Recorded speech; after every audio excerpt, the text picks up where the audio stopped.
अपना भाई के डांट द, माने जे नहीं तो हिस्सा तू बांट द। एहो बलम अपना भाई के डांट द, माने जे नहीं तो हिस्सा तू बांट द। मना करी तो हम बोले अकड़ के, सुतता देवरा कोरा में पकड़ के, सुतता देवरा कोमर के पकड़ के। सुतता देवरा देवरा देवरा कोरा में पकड़ के।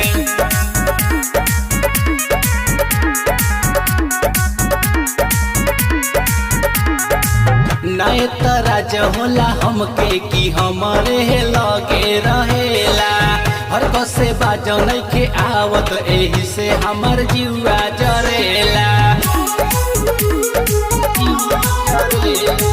नए तराज होला हमके कि हमारे लगे रहेला, हर कसे बाजो नइखे आवत एही से हमर जीवा जरेला।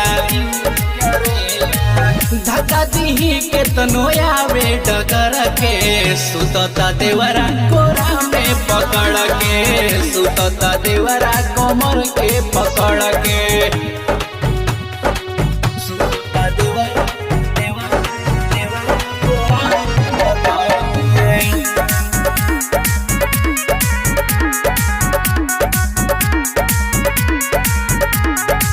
हाथ धरेला उ जगह राती में हमर फीलिंग जगावे, जाने की जागत नइखी भाभी तो टंगरी में टंगरी फसावे।